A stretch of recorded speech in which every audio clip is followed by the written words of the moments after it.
Welcome to a Fireside Reading of Frankenstein by Mary Shelley. Chapter 16.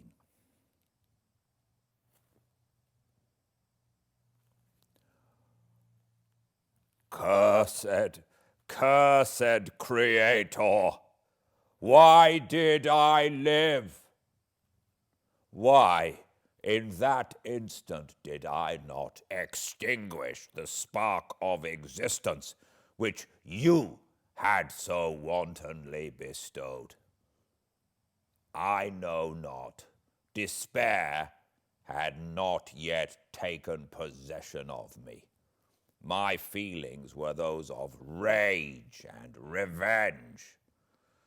I could with pleasure have destroyed the cottage and its inhabitants, and have glutted myself with their shrieks and misery. When night came, I quitted my retreat and wandered in the wood. And now, no longer restrained by the fear of discovery, I gave vent to my anguish in fearful howlings. I was like a wild beast that had broken the toils, destroying the objects that obstructed me, and ranging through the wood with a stag-like swiftness. Oh, what a miserable night I passed! The cold stars shone in mockery, and the bare trees waved their branches above me. Now and then the sweet voice of a bird burst forth amidst the universal stillness. All save I were at rest or in enjoyment. I, like the arch-fiend, bore a hell within me, and finding myself unsympathized with, wished to tear up the trees, spread havoc and destruction around me, and then to have sat down and enjoyed the ruin. But this was a luxury of sensation that could not endure. I became fatigued with excess of bodily exertion and sank on the damp grass in the sick impotence of despair. There was none among the myriads of men that existed who would pity or assist me. And should I feel kindness towards my enemies? No. From that moment I declared everlasting war against the species, and more than all, against him who had formed me and sent me forth to this insupportable memory.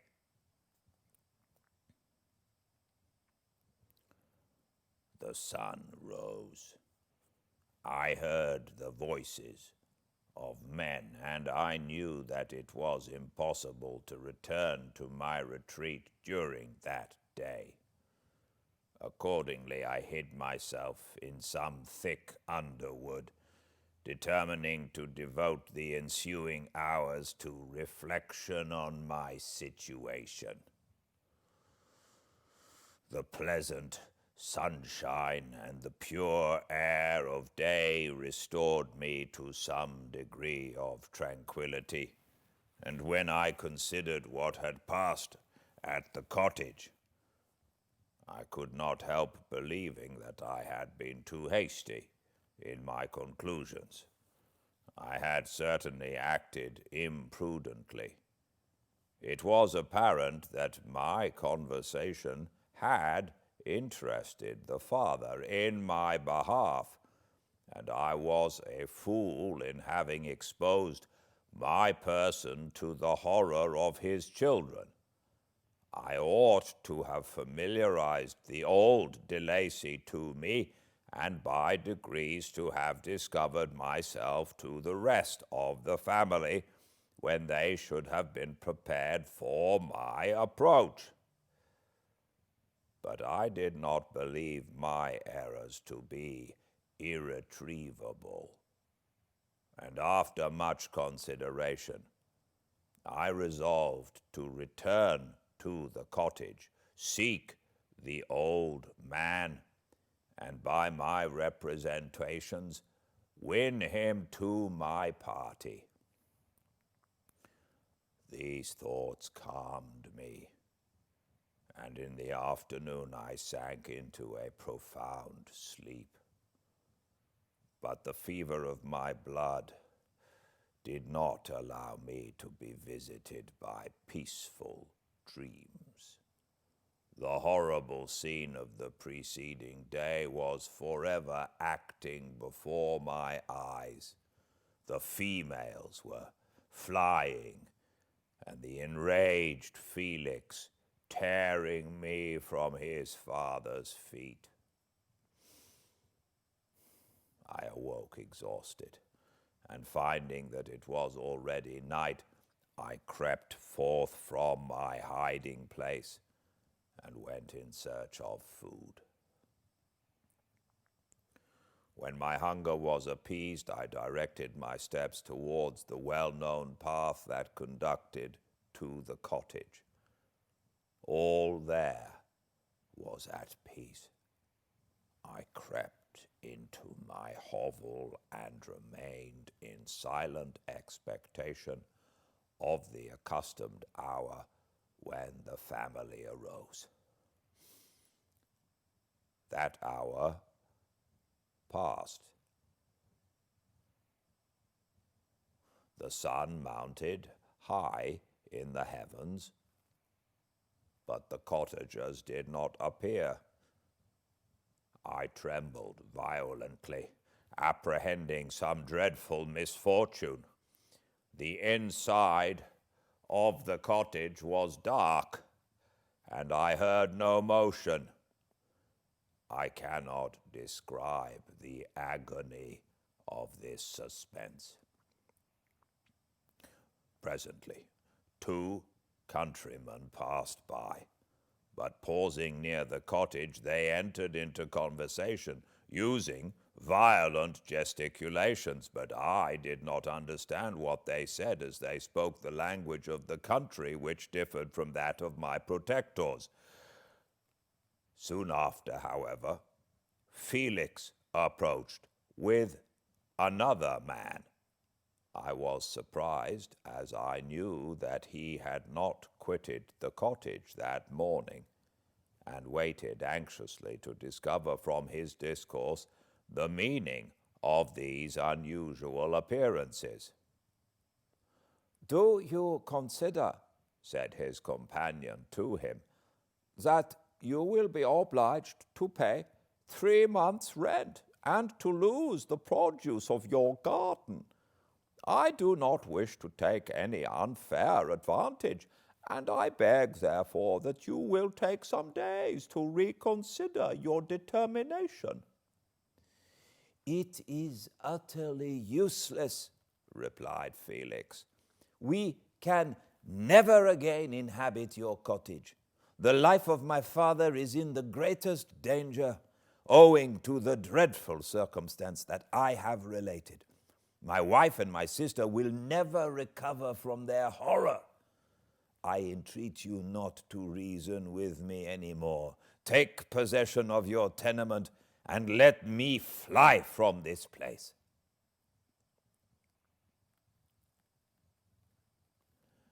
Felix trembled violently as he said this. He and his companion entered the cottage, in which they remained for a few minutes and then departed. I never saw any of the family of De Lacy more.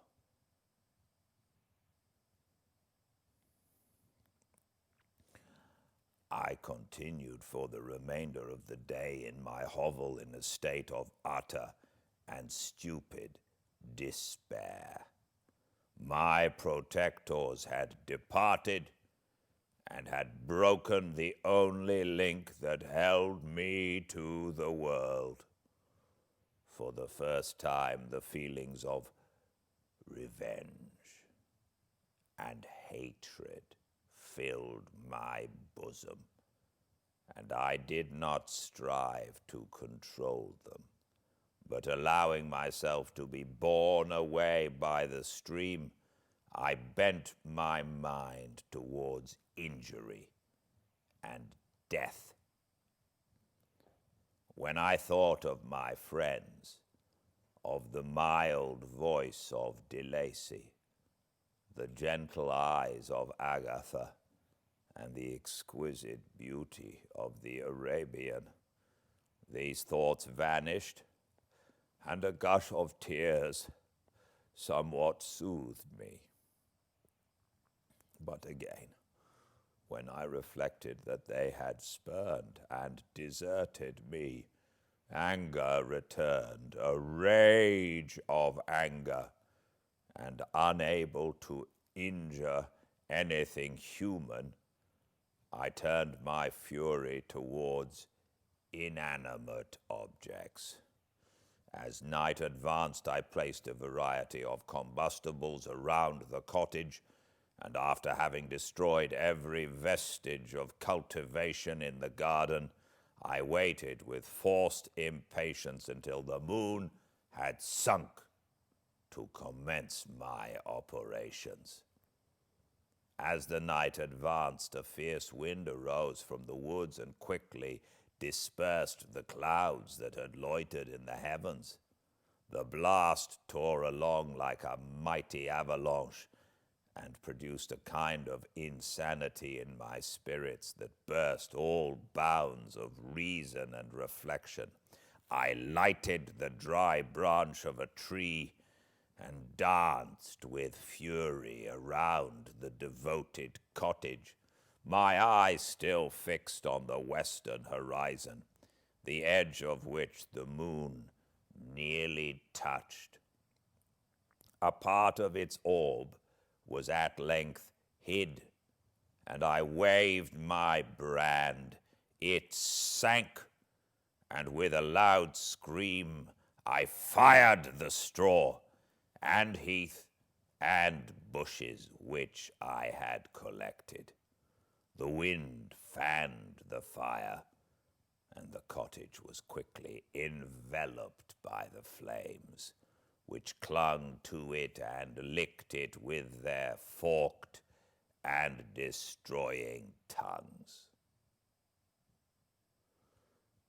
As soon as I was convinced that no assistance could save any part of the habitation, I quitted the scene and sought for refuge in the woods.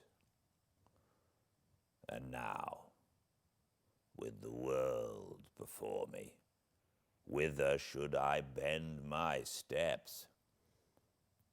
I resolved to fly far from the scene of my misfortunes. But to me, hated and despised, every country must be equally horrible. At length, the thought of you crossed my mind. I learned from your papers that you were my father, my creator, and to whom could I apply with more fitness than to him who had given me life? Among the lessons that Felix had bestowed upon Safie, geography had not been omitted. I had learned from these the relative situations of the different countries of the earth. You had mentioned Geneva as the name of your native town, and towards this place I resolved to proceed. But But how was I to direct myself? I knew that I must travel in a southwesterly direction to reach my destination, but the sun was my only guide. I did not know the names of the towns that I was to pass through, nor could I ask information from a single human being, but I did not despair. From you only could I hope for succor, although towards you I felt no sentiment but that of hatred. Unfeeling, heartless creator. You had endowed me with perceptions and passions, and then cast me abroad, an object for the scorn and horror of mankind. But on you only had I any claim for pity and redress, and from you I determined to seek that justice which I vainly attempted to gain from any other being that wore the human form. My travels were long, and the sufferings I endured intense. It was late in autumn when I quitted the district where I had so long resided. I traveled only at night, fearful of encountering the visage of a human being. Nature decayed around me, and the sun became heatless. Rain and snow poured around me. Mighty rivers were frozen. The surface of the earth was hard and chill and bare, and I found no shelter. O earth, how often did I imprecate curses on the cause of my being? The mildness of my nature had fled, and all within me was turning to gall and bitterness. The nearer I approached to your habitation, the more deeply did I feel the spirit of revenge enkindled in my heart. Snow fell, and the waters were hardened, but I rested not. A few incidents now and then directed me, and I possessed a map of the country, but I often wandered wide from my path. The agony of my feelings allowed me no respite. No incident occurred from which my rage and misery could not extract its food. But a circumstance that happened when I arrived on the confines of Switzerland, when the sun had recovered its warmth and the earth again began to look green, confirmed in an especial manner the bitterness and horror of my feelings. I generally rested during the day and traveled only when I was secured by night from the view of man. One morning, however, finding that my path lay through a deep wood, I ventured to continue my journey after the sun had risen. The day, which was one of the first of spring, cheered even me by the loveliness of its sunshine and the balminess of the air. I felt emotions of gentleness and pleasure that had long appeared dead revive within me. Half surprised by the novelty of these sensations, I allowed myself to be borne away by them, and forgetting my solitude and deformity, dared to be happy. Soft tears again bedewed my cheeks, and I even raised my humid eyes with thankfulness towards the blessed sun, which bestowed such joy upon me.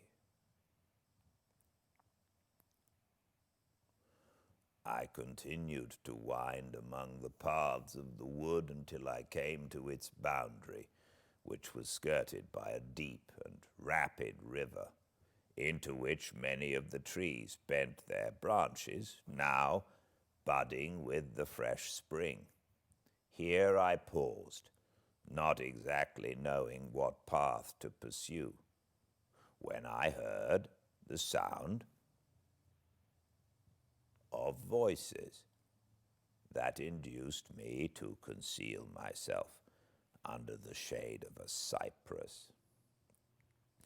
I was scarcely hid when a young girl came running towards the spot where I concealed, laughing as if she ran from someone in sport. She continued her course along the precipitous sides of the river, when suddenly her foot slipped and she fell into the rapid stream. I rushed from my hiding place, and with extreme labor from the force of the current, saved her and dragged her to shore. She was senseless, and I endeavored by every means in my power to restore animation, when I was suddenly interrupted by the approach of a rustic who was probably the person from whom she had playfully fled. On seeing me, he darted towards me, and tearing the girl from my arms, hastened towards the deeper parts of the wood. I followed speedily, I hardly knew why.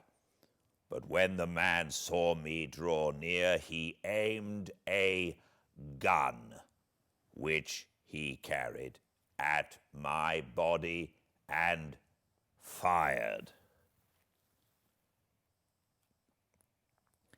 I sank to the ground, and my injurer, with increased swiftness, escaped into the wood.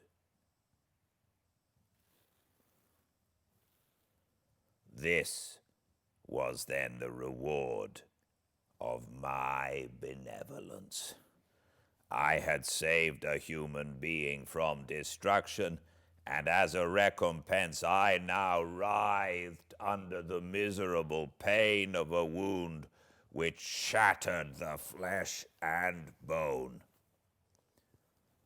The feelings of kindness and gentleness which I had entertained but a few moments before gave place to hellish rage and gnashing of teeth. Inflamed by pain, I vowed eternal hatred and vengeance to all mankind. But the agony of my wound overcame me, my pulses paused, and I fainted.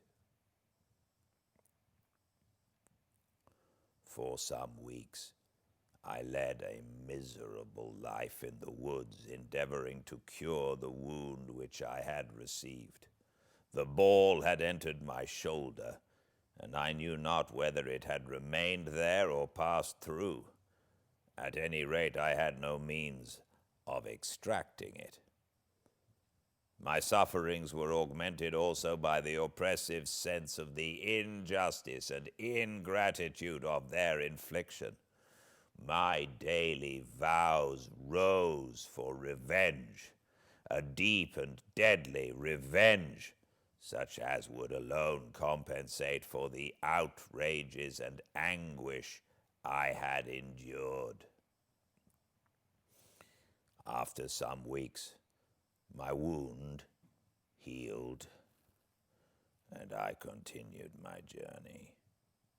The labors I endured were no longer to be alleviated by the bright sun or gentle breezes of spring. All joy was but a mockery which insulted my desolate state, and made me feel more painfully that I was not made for the enjoyment of pleasure. But my toils now drew to a close, and in 2 months from this time, I reached the environs of Geneva. It was evening when I arrived, and I retired to a hiding place among the fields that surround it to meditate in what manner I should apply to you.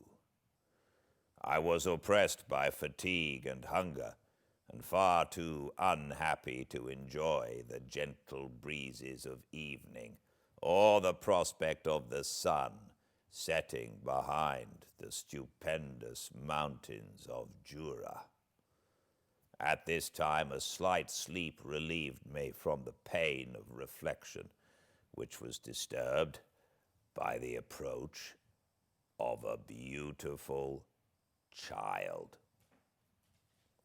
who came running into the recess I had chosen with all the sportiveness of infancy. Suddenly, as I gazed on him, an idea seized me that this little creature was unprejudiced and had lived too short a time to have imbibed a horror of deformity.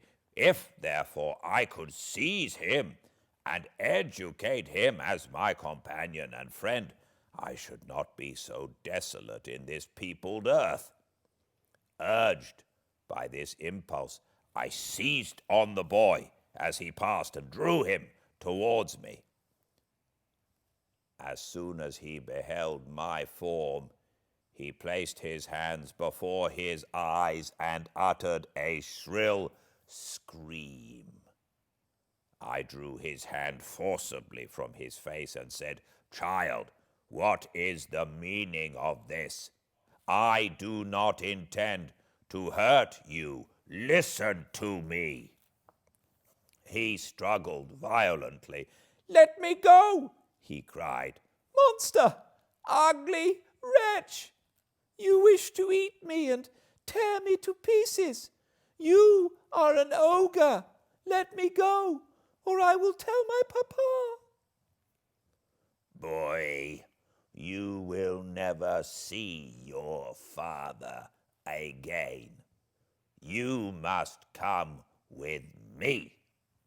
"Hideous monster, let me go. My papa is a syndic. He is Monsieur Frankenstein. He will punish you. You dare not keep me." "Frankenstein? You belong, then, to my enemy, to him towards whom I have sworn eternal revenge.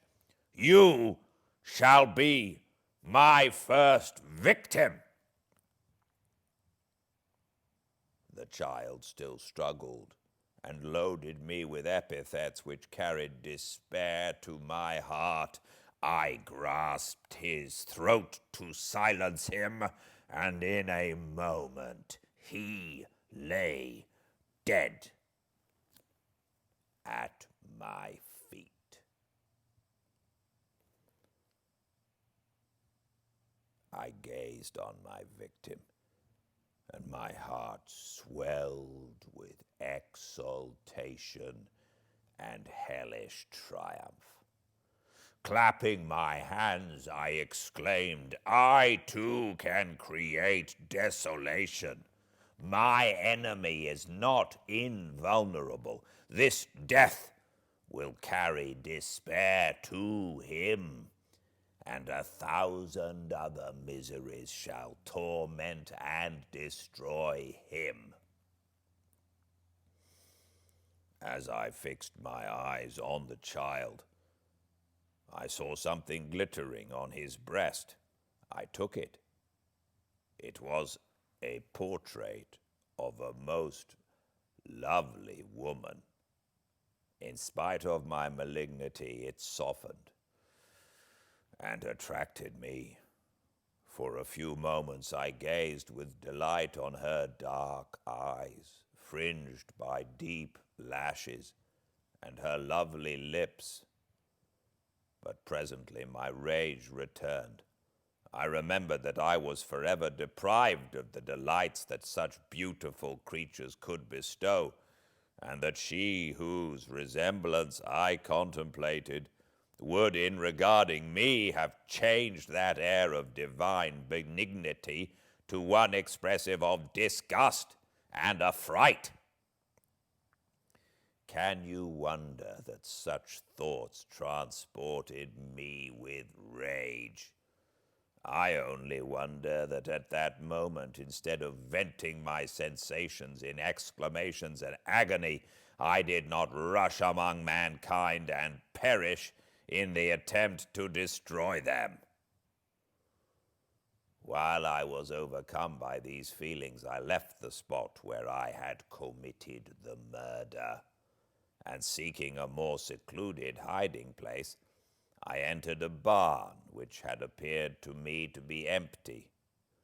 A woman was sleeping on some straw. She was young, not indeed so beautiful as her portrait I held, as her whose portrait I held, but of an agreeable aspect, and blooming in the loveliness of youth and health. Here, I thought, is one of those whose joy-imparting smiles are bestowed on all but me. And then I bent over her and whispered, "Awake, fairest, thy lover is near. He who would give his life but to obtain one look of affection from thine eyes. My beloved, awake." The sleeper stirred. A thrill of terror ran through me. Should she indeed awake and see me and curse me and denounce the murder? Thus would she assuredly act if her darkened eyes opened and she beheld me. The thought was madness. It stirred the fiend within me.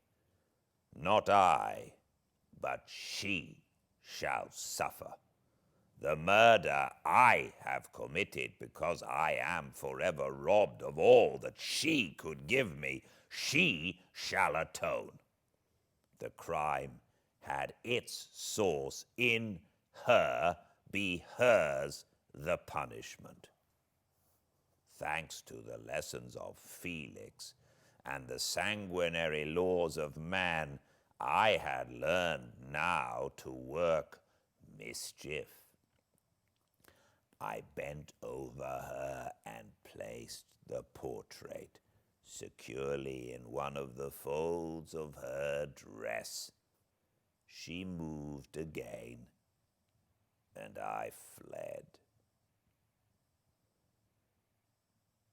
For some days I haunted the spot where these scenes had taken place, sometimes wishing to see you, sometimes resolved to quit the world and its miseries forever. At length I wandered towards these mountains, and have ranged through their immense recesses, consumed by a burning passion which you alone can gratify. We may not part until you have promised to comply with my requisition. I am alone and miserable. Man will not associate with me. But one as deformed and horrible as myself would not deny herself to me. My companion must be of the same species and have the same defects this being you must create.